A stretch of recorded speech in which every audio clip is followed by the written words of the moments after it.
Tomorrow, I visit my pulmonologist. Her nurse will conduct the standard breathing tests. I'll blow into tubes. I'll walk up and down the hall with an oximeter on my finger. It looks something like this. Doc will come in and put that cold stethoscope on my front and on my back to listen for any wheezing. And as usual, she won't hear anything abnormal. She'll look at my test results, let me know where I stand, and ask if I have any questions. A very standard checkup for me. Oh yeah, I have COPD, cardiac obstructive pulmonary disease. I'm an odd case as I've never smoked, I'm not overweight, and I'm not old relative to the other COPD patients. But here's the thing. My brother is diagnosed with COPD as well. My other brother and sister both sleep with CPAPs. None of us smoke. My dad died of emphysema and so did his brother. And my brother's son died of COPD at just 32, married with 2 young children. He was a competitive cross-country runner and a physical therapist. This lung problem is a not yet discovered genetic thing. So I'm not telling you all this because I want you to feel bad or sorry for me. As I told the pulmonologist the day I was diagnosed 11 years ago, basically you're telling me I'm going bald. I'll lose more hair as I get older and none of the hair is going to come back. What's going on top of my head is also happening to my lungs. Well, she just smiled and told me I was unique. As the French say, c'est la vie. That's life. But by no means, though, am I giving up the fight. Oh, no. I'm proudly Irish. I'm a fighter. I've got a plan to turn around tomorrow's conversation with my pulmonologist. Doctors hate it when patients do this. She, however, is going to love this. So here goes. I'll start by sharing a story about Louis Pasteur, the inventor of vaccines like cholera, rabies, and anthrax. And here's a quote from one of his contemporaries. Illnesses hover constantly above us, their seeds blown by the wind, but they do not set in the terrain unless the terrain is ready to receive them. And that's Claude Bernard. Claude Bernard was a 19th century French physiologist and contemporary of French chemist Louis Pasteur.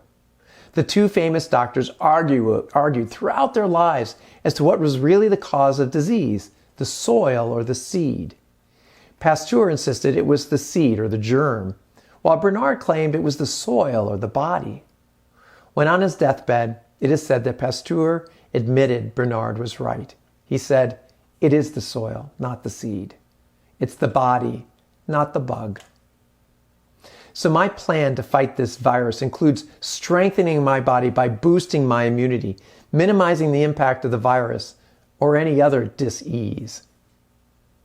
After telling the Louis Pasteur story, I'm going to share my 6+1 immunity boost plan with my pulmonologist. And note, I'm not a doctor, I'm not providing medical advice, I'm sharing what I do to boost my immunity as a vulnerable individual during this horrible pandemic. Check with your medical advisor before engaging any changes in your daily habits. So, here's my 6+1 immunity boost practices. Number 1, diaphragmatic breathing, twice, rigorously, daily. Number 2, hydration, 3 liters per day. Number 3, nutrition, lots of green food. Number 4, exercise with 4 hours per week.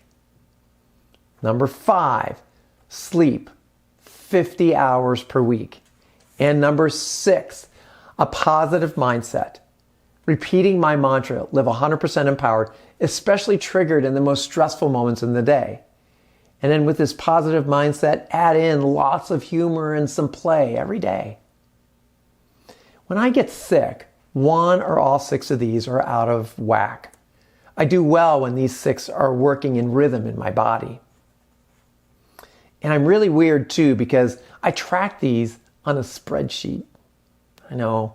I might even share some of these graphs with my doctor. Night oxygen readings from my WellView O2 ring, which looks like this. I wear it every night. Daily hydration levels, daily sleep and heart rate from my Oura ring, which I wear all the time. And by the way, I don't hit all of my targets every week. I know, I'm an analytic geek. So, what's that +1 practice? Well, many years ago, I made a lifelong promise as a lay Franciscan. In the 13th century, St. Francis worked with lepers, giving them comfort in their misery. It was his life's work, and he never contracted the highly infectious disease.